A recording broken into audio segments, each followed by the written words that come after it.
निदेशालय साक्षरता एवं सतत शिक्षा राजस्थान के निर्देशन में राज्य स्तरीय एक दिवसीय प्रशिक्षण कार्यक्रम दिनांक 17 दिसंबर 2025 राजस्थान लोक सेवा प्रशासन संस्थान के पास बीएस मेहता सभागार ओटीएस जयपुर में संपन्न।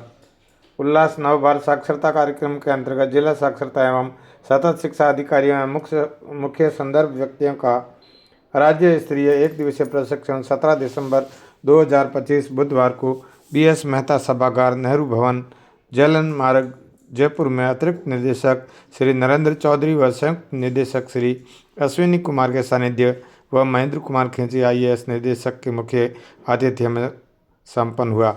हमारा उद्देश्य यही रहना चाहिए कि जन जन हो साक्षर, संपूर्ण भारत हो साक्षर। एनसीईआरटी व नई दिल्ली शिक्षा नीति 2020 के अनुसार उन सभी असाक्षर महिला पुरुषों को साक्षर करना है, उनमें मोटिवेशन के साथ वातावरण निर्माण करना है। डिजिटल साक्षरता, वित्तीय साक्षरता, कानूनी साक्षरता, बुनियादी साक्षरता का प्रचार और प्रसार करना है। हम अपना सामाजिक सद्भाव रखते हुए अपना दायित्व निभाएं, जन जन को अपना कर्तव्य बोध करवाएं। उल्लास ऐप के माध्यम से अक्षर ज्ञान के साथ व्यावहारिक ज्ञान, डिजिटल लेन देन भी करवाने में हमारा सहयोग इस देश को संपूर्ण साक्षर करा पाएगा। यह एक अनूठी पहल है, इस मुहिम को जारी रखें। वर्ष 2030 तक 100% लक्ष्य प्राप्ति के लिए हम आज ही संकल्पित हो जाएं। जन जन में विश्वास, पूरा है विश्वास।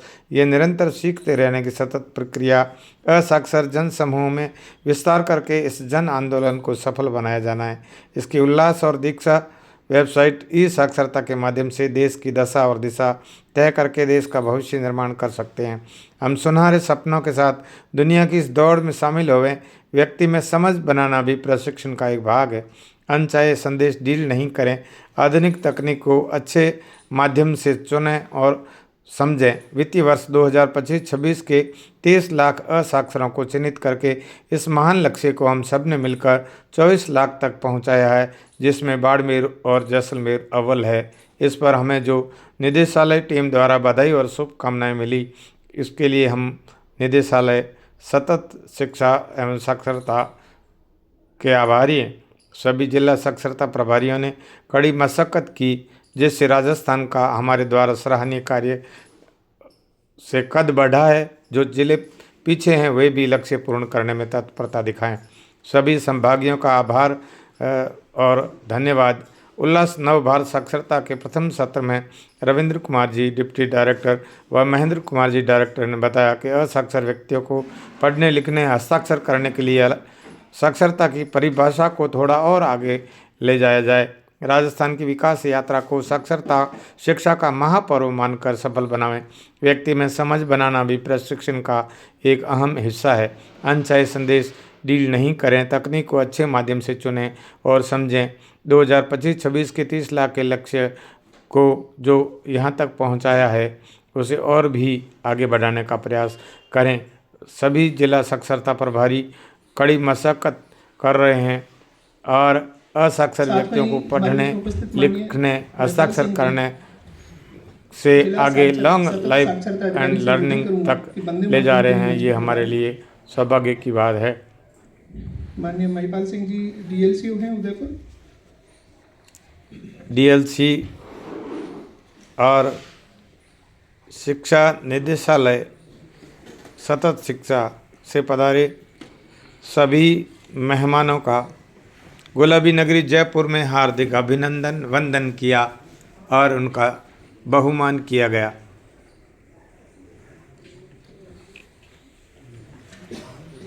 माननीय कमल सिंह जी भाटी जिला साक्षरता एवं सतत शिक्षा अधिकारी बाड़मेर ने बताया कि राज्य स्तरीय प्रशिक्षण कार्यशाला में लगभग 41 जिलों के जिला साक्षरता अधिकारी, डीएलसीओ तथा संदर्भ व्यक्तियों में से लगभग सभी महानुभावों ने भाग लिया।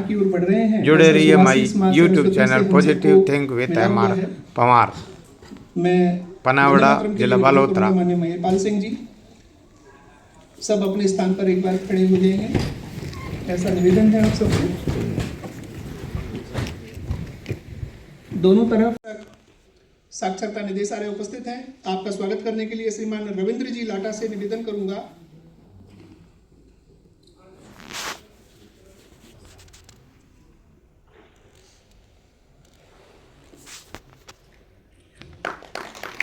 आप दोनों अधिकारियों के साक्षरता में पदार्पण के पश्चात आप सबने देखा होगा हमारा सर्वे का इतना विराट लक्ष्य था, कितनी बहुत स्मार्टली उसको सबको हम सब के बीच में प्रेरणा प्रदान करके आपने लक्ष्य तक पहुंचने के लिए हम सबको जागरूक किया।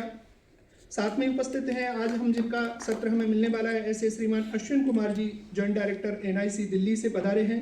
आपका स्वागत के लिए मैं योगेश जी से निवेदन करूंगा, योगेश जी, ब्रजेश जी मंच पर पधारें। चूँकि हम सब जिस ऐप के साथ में हमारे अभियान को आगे बढ़ाते हैं, ऐसे उल्लास ऐप और उससे संबंधित समस्त प्रकार की संभाल आप दिल्ली में रह करके ऐसे करते हैं। ऐसे अश्विन कुमार जी हमारे बीच में उपस्थित हैं। जयपुर का थोड़ा सा सत्कार।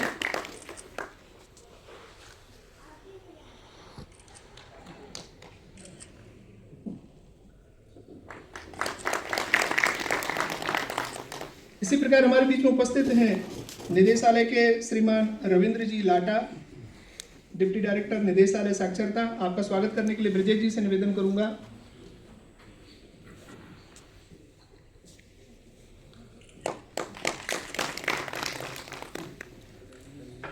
माननीय रविंद्र जी ने भी इसी महानिदेशालय में कार्य ग्रहण करके हम सब के बीच में आपकी बार बार बातचीत होती रहती है, संभाल होती रहती है। ऐसे शिक्षा विभाग के अधिकारी हैं।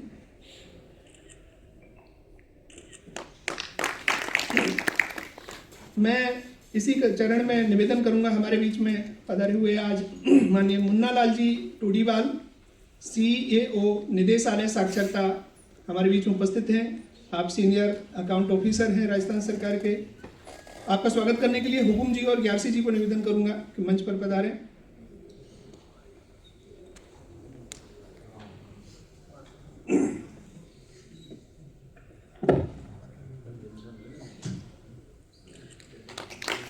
स्वागत है। हम एक विराट लक्ष्य को लेकर के निकले हैं और जैसा कि भारत के कई राज्य संपूर्ण साक्षर राज्यों की श्रेणी में आ चुके हैं, ऐसे ही उसी क्रम में हम आगे कदम ताल करते हुए आगे बढ़ रहे हैं बहुत गति के साथ में। हमारा ये निदेशालय जिनके सानिध्य में इतनी कुशलता से कार्य कर रहा है, ऐसे हमारे बीच में माननीय अधिकारी मंच पर विराजमान हैं।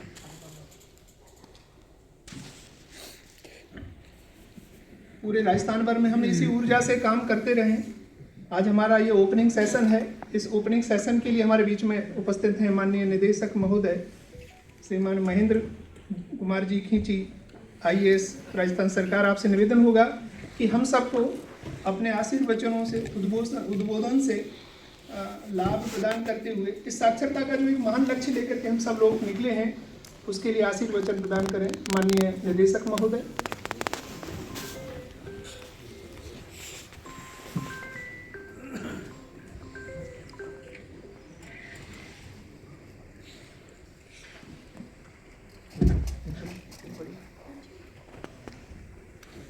आज के इस राज्य स्तरीय प्रशिक्षण कार्यक्रम में सर्वप्रथम मैं सभी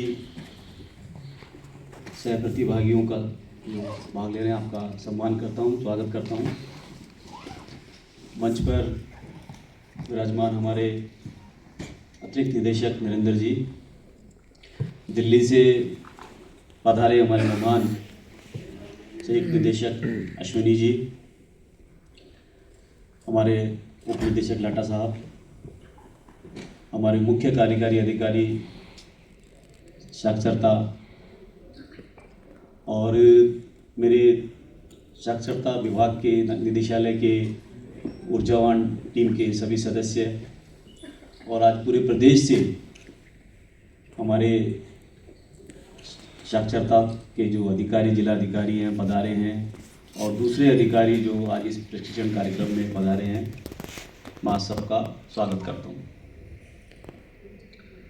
ये जो आज का जो प्रशिक्षण कार्यक्रम है, तो क्योंकि मैंने विभाग में अभी रिसेंटली ज्वाइन किया है और अभी मैं समझ रहा हूँ विभाग को, और इस बीच में एक बार आप लोगों से VC के माध्यम से इंटरेक्शन करने का भी मौका मिला। और निश्चित रूप से ये तो एक सामान्य बात है कि आज के युग में या पहले कभी भी शिक्षा का महत्व हमेशा से ही रहा है और विकसित एक राष्ट्र के लिए जो उसके नागरिक अगर शिक्षित हों ये बहुत ही ज़रूरी है। जितने ज़्यादा जो हमने देखा है कि जिस देश में साक्षरता की दर जितनी ज़्यादा है 100% है वो राष्ट्र लगभग विकसित राष्ट्र ही कहलाते हैं।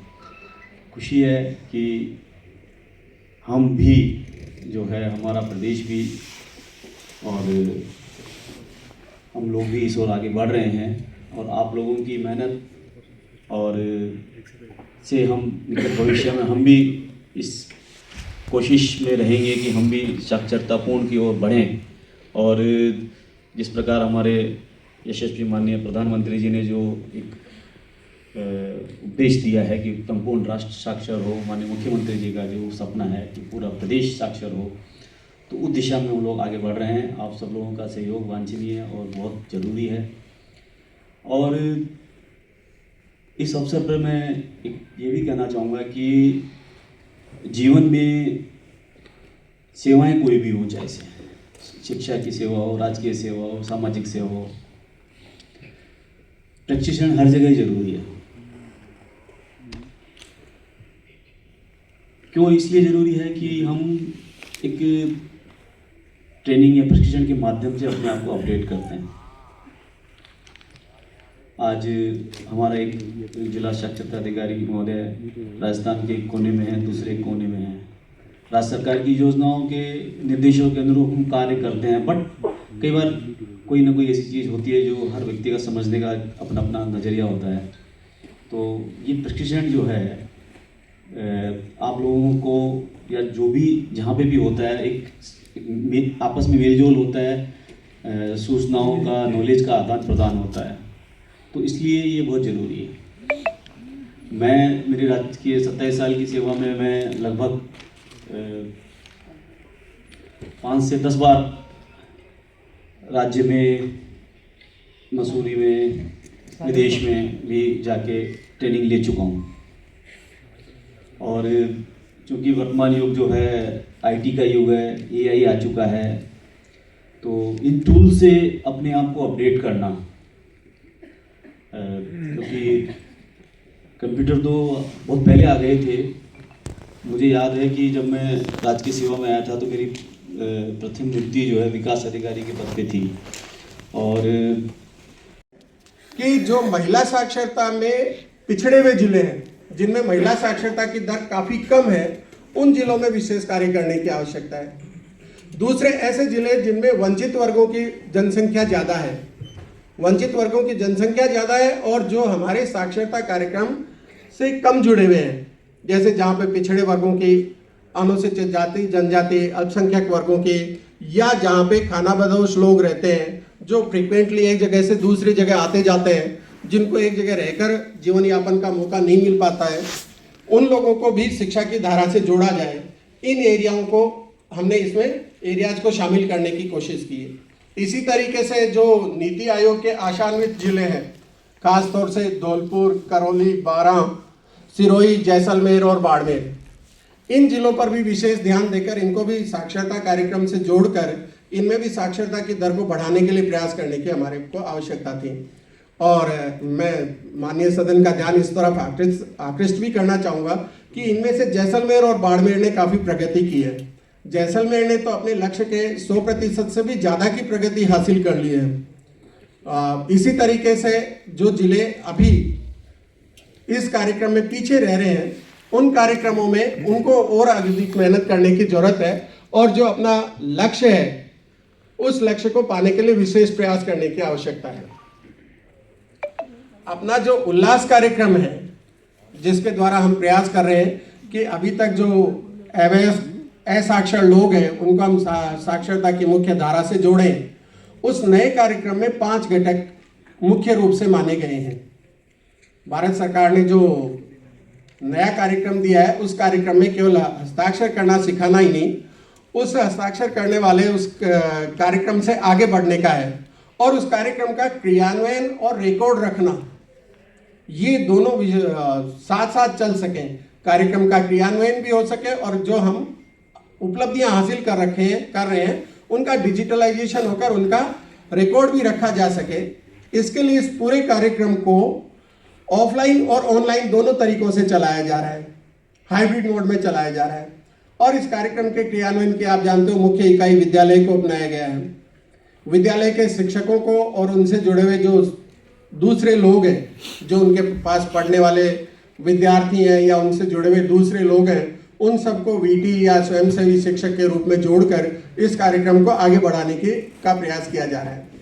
इसी तरीके से इस कार्यक्रम में कुछ सामाजिक चेतना केंद्रों का भी विकास किया गया है। सामाजिक चेतना केंद्र ऐसा कोई भी स्थान हो सकता है जहाँ पर जो नव साक्षर है या नव शिक्षार्थी हैं उन सबको हम शिक्षा का अवसर प्रदान कर सकें। ये कोई विद्यालय हो सकता है, सामुदायिक भवन हो सकती है, कोई पुस्तकालय हो सकता है, या कोई और व्यक्ति या संस्था अपना कोई स्थान दे जहाँ पर हम जाकर, जहाँ पे नव शिक्षार्थी आकर शिक्षा ग्रहण करने का कार्य कर सकें। वो सारे लोगों को वहाँ पे जोड़े रखने का काम ये सामाजिक चेतना केंद्र के द्वारा माध्यम से किया जा सकता है। अब जो अपन ये सारा काम कर रहे हैं उस काम का रिकॉर्ड रखने के लिए हम मोबाइल ऐप या पोर्टल का भी उपयोग कर रहे हैं, जिससे हम उस रिकॉर्ड को रख सकें। और जो नव शिक्षार्थी अपनी शिक्षा पूर्ण कर लेते हैं, जिसको हम FLNA टेस्ट के माध्यम से जांच करते हैं, उसके बाद उनको प्रमाण पत्र देने की भी व्यवस्था है।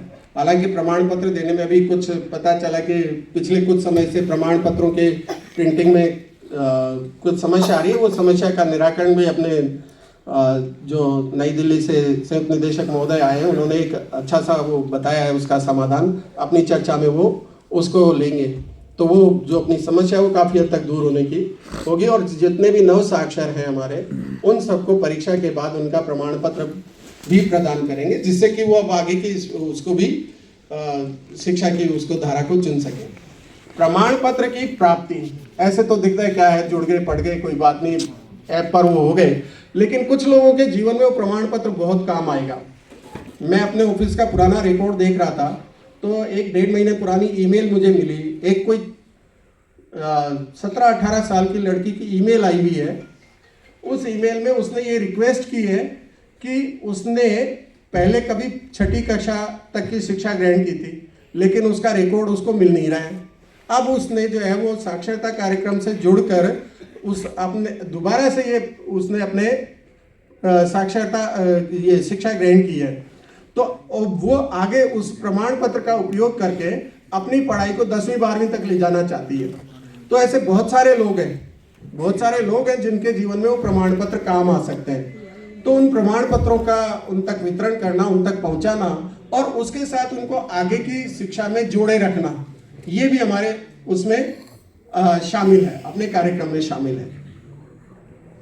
अभी तक राजस्थान की हम बात करें कि राजस्थान ने अभी तक क्या उपलब्धि हासिल कर ली और क्या है, तो जैसा माननीय निदेशक महोदय ने बताया था कि हमारे जो टारगेट थे 30 लाख के करीब, एग्जैक्ट फिगर में देखें तो अपने 2025-26 के लिए जो टारगेट है 31,92,696, उनमें से 15 दिसंबर की जो सुबह की रिपोर्ट है उसके अनुसार 25,32,937 वयस्कों को का सर्वे पूरा किया जा चुका है।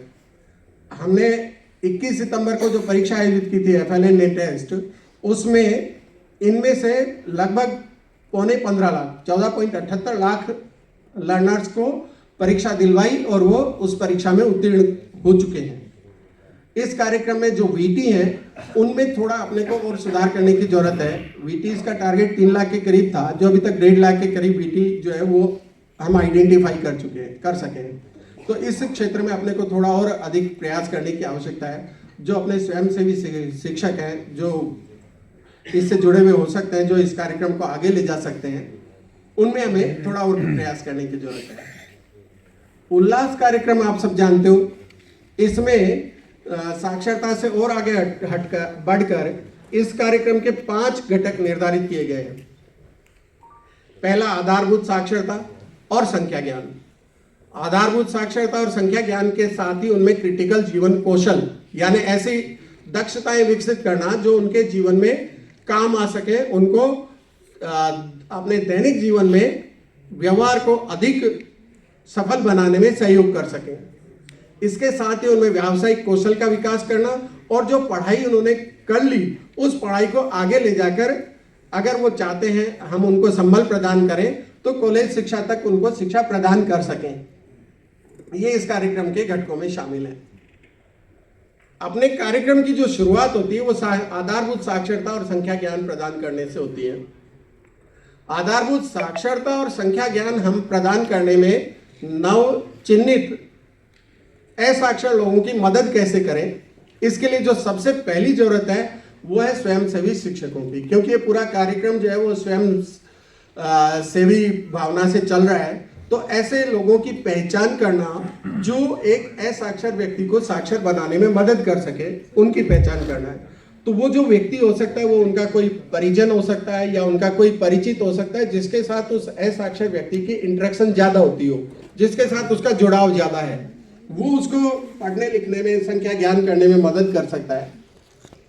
अब जिस व्यक्ति की वो पहचान करेंगे वो व्यक्ति उनकी किस तरीके से मदद करेगा जिससे कि वो ये जो अपना लक्ष्य है उसके लिए हम सहयोग कर सके। इसके लिए जहां तक हो सके उसको स्थानीय भाषा में उसको समझाने का प्रयास करेगा। उसके साथ जो उसकी पुस्तिका है, जिस पुस्तिका के माध्यम से उस असाक्षर को साक्षर बनाने में वो सहयोग कर रहा है, उस पुस्तिका, प्रवेशिका पुस्तिका जिसका नाम है, उसके चित्रों को, कहानियों को, पोस्टरों को उनको दिखाए, उनको पढ़ाए, उनको समझाने की कोशिश करे, तो वो इसमें सफल हो सकते हैं। हमने खुद मेरा खुद का भी ये अनुभव है। जब ये प्रौढ़ शिक्षा कार्यक्रम में मेरी सर्विस लगी थी और उस समय हम गए थे, तो जो बुजुर्ग लोग उस समय होते थे उनको हम चिन्हित करते और चिन्हित करके पढ़ाने जाते।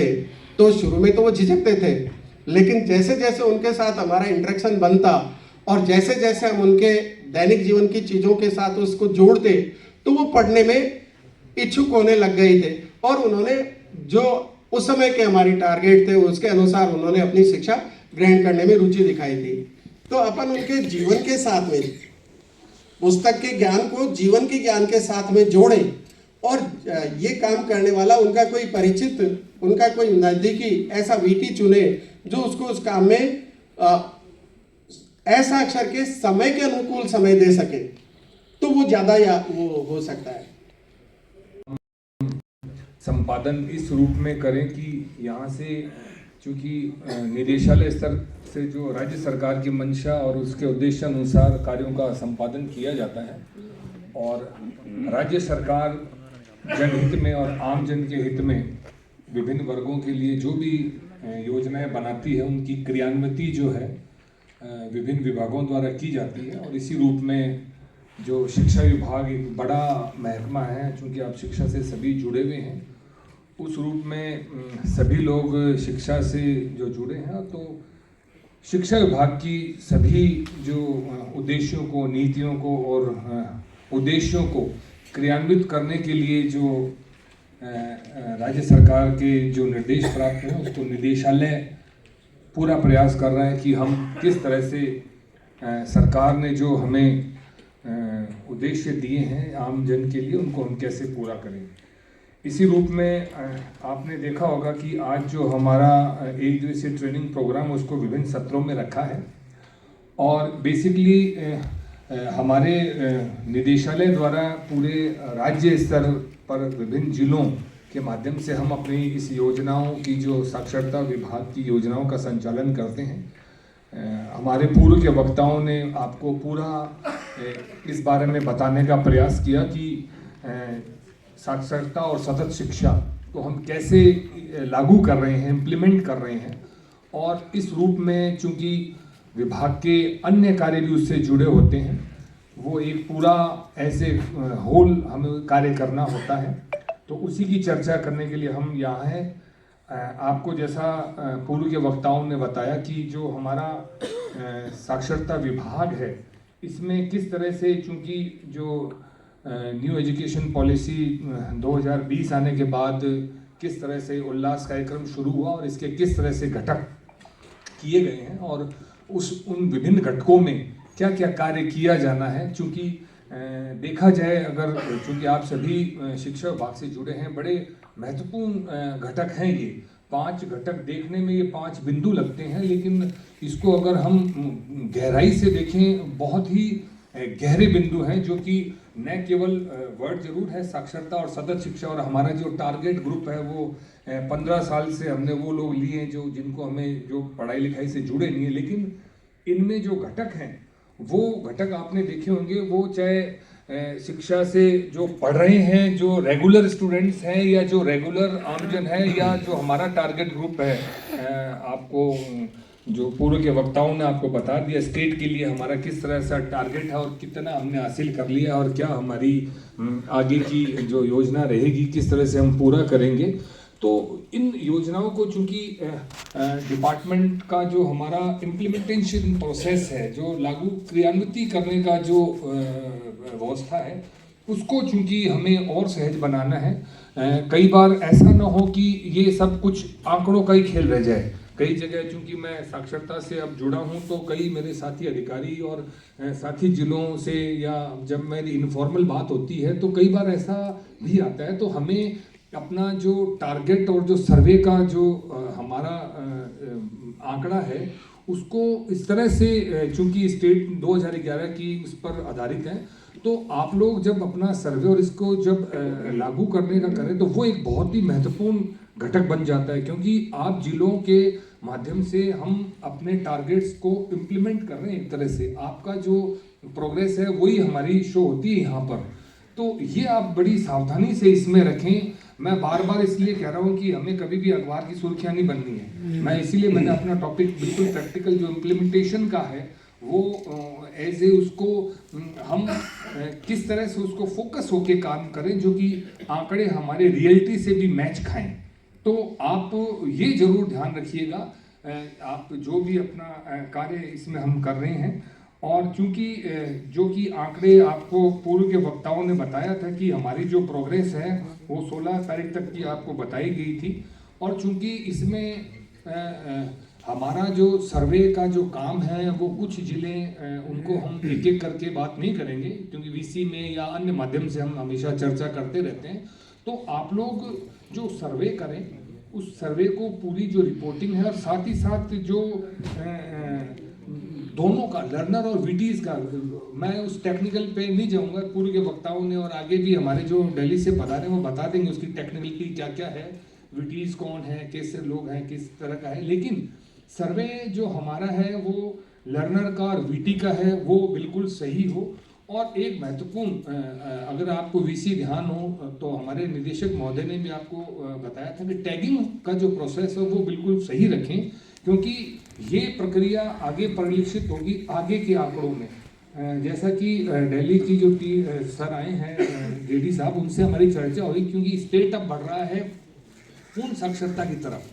अगर हम अगर आंकड़ों को एनालिसिस करें हर स्टेट का, क्योंकि हमारा अल्टीमेट लक्ष्य क्या है, पूर्ण साक्षर होना, और अब पूर्ण साक्षर की स्थिति में हम आगे बढ़ रहे हैं, तो कम से कम हमारा जो कार्य है वो पूरा जस्टिफाइड हो, वो कार्य बिल्कुल सही हो हमारा। तो आप चूंकि अब भारत सरकार से भी इस तरह के पत्र व्यवहार चल रहा है, जैसे आप सर्वे करने जाते हैं, अब आप पेपर में नोट करके लाते हैं, फिर आप किसी को देते हैं, वो एंट्री करता है, कुछ गड़बड़ हो जाती है। तो मेन इसके पीछे सोच ये थी कि आप जैसे एरिया में, क्षेत्र में जा रहे हैं सर्वे करने, तो आप ऑन द स्पॉट वहीं पे उसकी एंट्री कर लें और वहीं पर आप उसकी टैगिंग कर लें। और मोबाइल ऐप में शायद पता नहीं, हो सकता है आपको पता हो कि हम इसमें ऑफलाइन भी एंट्री कर सकते हैं। ये नहीं है कि आपको इंटरनेट कनेक्शन ही चाहिए, ऐसा नहीं है। तो उसके कुछ इशू आते हैं, वो मैं आगे डिस्कस करूँगा। तो इसमें क्या कर सकते हैं, only surveyor can log in mobile app. I think English में आप कंफर्टेबल रहेंगे, क्योंकि मेरी स्लाइड इंग्लिश में ही है, तो इतना आई थिंक कोई इशू नहीं आएगा। तो जो मोबाइल ऐप था, मोबाइल ऐप मेनली सर्वेयर के लिए बनाया गया था। जो हमारे इसमें अलग अलग यूज़र हैं, स्टेट यूज़र, डिस्ट्रिक्ट यूज़र है, स्कूल यूज़र, वो आपका जो एप्लीकेशन है, वेब एप्लीकेशन ullas.education.gov.in या nilp.education.gov.in, इससे आप यूज़ करते हैं, उसके थ्रू आप फीचर यूज़ कर सकते हैं। लेकिन जो मोबाइल ऐप था वो मेनली सर्वेयर के लिए बनाया गया था स्टार्टिंग में। सर्वेयर जो है वो कौन होता है, वो कोई आइडेंटिफाई करेगा, स्कूल या जो भी अथॉरिटी या डिस्ट्रिक्ट अथॉरिटी जिसको भी आपने असाइन किया है, वो तो मोबाइल जो वेबसाइट है उल्लास, वहाँ पर एक लॉगिन होता है। वो अलग अलग लेवल से आप बना सकते हैं। जैसे छोटा स्टेट है, यूटी है सपोज चंडीगढ़, चंडीगढ़ बहुत ही छोटा सा वो है जिसमें मेरे ख्याल से 100 या 150 स्कूल्स है, तो वो अपना सब कुछ मैनेज जो है स्टेट लेवल से ही कर सकते हैं। लेकिन राजस्थान बहुत बड़ा है, तो वो आपके ऊपर है कि आप नीचे स्कूल लेवल तक हमने वो फैसिलिटी दी है कि सर्वेयर आप बना सकते हैं। अब सर्वेयर जैसे आप बनाते हैं तो सर्वेयर आप जिसको बनाएंगे, एक ये बहुत सारी कंप्लेन आता है, इशू आता है कि सर मैं लॉगिन नहीं कर पा रहा हूँ, या फिर जो डिस्ट्रिक्ट अथॉरिटी है या फिर स्कूल है वो भी लॉगिन नहीं कर पाते हैं। तो एक्चुअली इसमें वो ही आप जैसे आपके पास सपोज 2 मोबाइल नंबर है, लेकिन आपका रजिस्ट्रेशन किसी एक मोबाइल से किया है, आपको एक SMS आया होगा जब भी रजिस्ट्रेशन हुआ होगा। बाय द वे आप में से यहाँ सर्वेयर का रोल है किसी के पास जो है? जस्ट ओनली वन, कोई बात नहीं, एनीवे ठीक है सर। तो आप आगे जैसे अपने डिस्ट्रिक्ट से आए हैं तो आपके पास आता होगा, तो होपफुली आपके लिए भी हेल्पफुल रहेगा। तो उनको जो OTP आता है, ये शिकायत आती है कि सर मैं लॉगिन नहीं कर पा रहा हूँ, 1-2 ग्रुप में हमारे पास मैसेज आता है, तो वो सिर्फ वही लॉगिन कर सकता है, एक तो जो सर्वेयर बनाया गया है और एक जो उसके मोबाइल नंबर रजिस्टर्ड है उसी पर। किसी दूसरे से वो रजिस्टर करेगा तो वो लॉगिन नहीं करेगा। ठीक है, इसमें एक सेकंड लाइन ऑफलाइन है जो मैंने आपको बताया कि ऑफलाइन नई अपडेट डिटेल लगाएं ताकि वो पेमेंट रिजेक्ट न हो।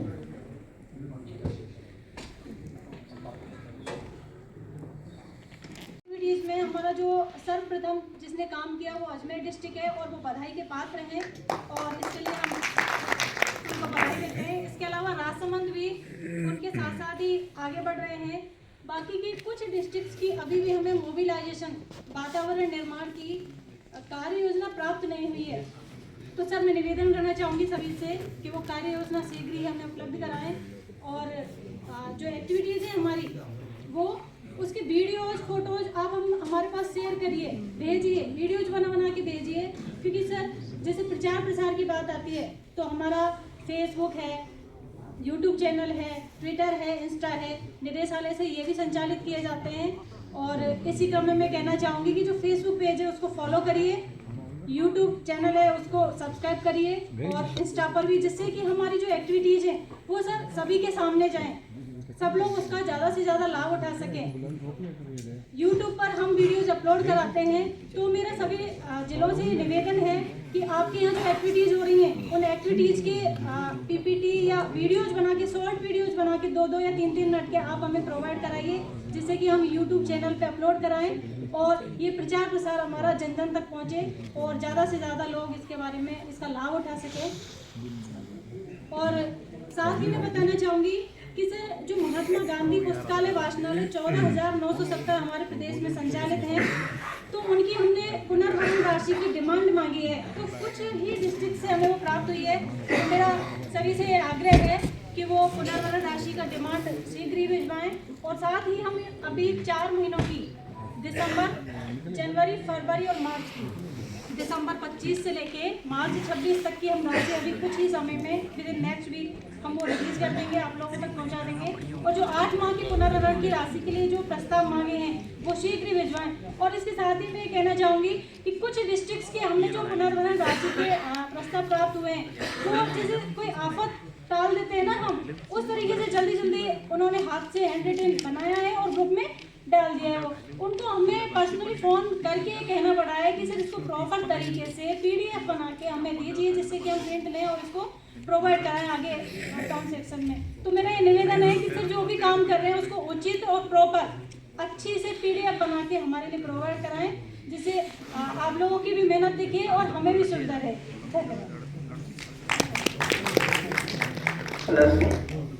सकते हो। तो मैंने डिसाइड किया जो जिंगल का पैसा है वो मैंने ब्लॉक को दिया, जितना पैसा मेरे को मिला उसको मैंने मेरे ब्लॉक्स में डिवाइड कर दिया और उनको फ्री छोड़ दिया। और उनसे मैंने हर ब्लॉक से कार्य योजना मंगवाई कि आपके किस दिन जिंगल बैल का रथ आपके किस पंचायत में और किस जगह पे जाएगा। और उनको मैंने ये बताया कि आपको 3 महीने ये एक्टिविटी करवानी है।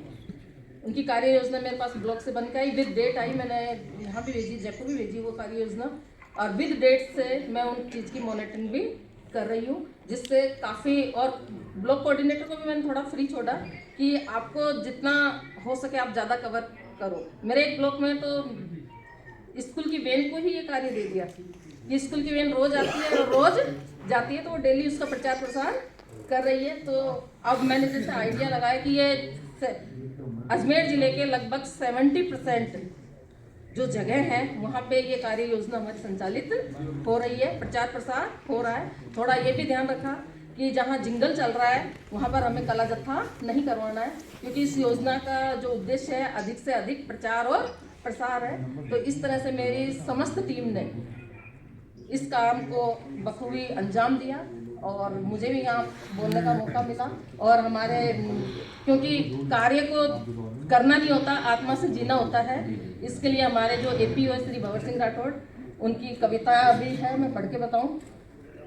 ये सामने ही मैं याद है बाद में उल्लास पे कविता है ये। हाँ है भंवर सिंह जी, आप खुद ही पढ़ो ये।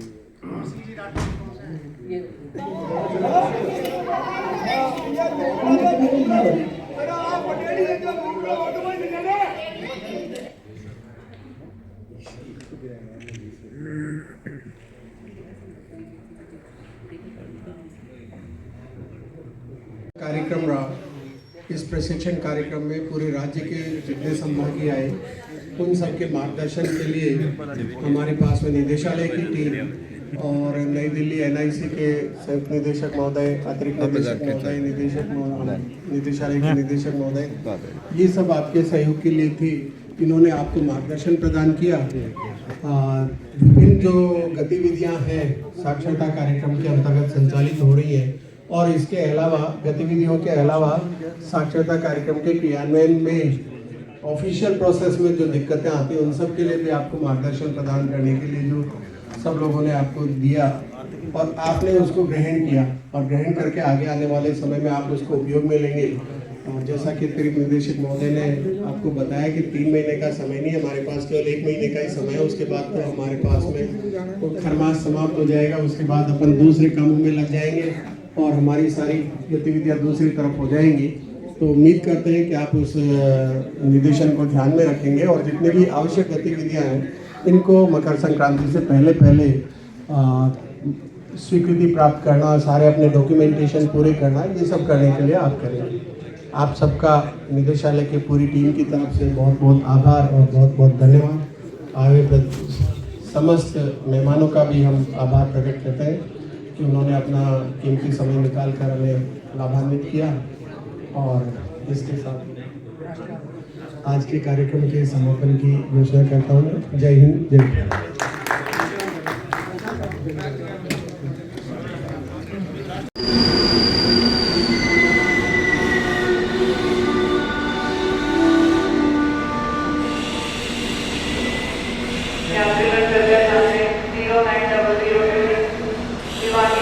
मुंबई जाने वाली स्पेशल निर्धारित समय 8:30 पर प्लेटफॉर्म नंबर 2 पर आने की संभावना है।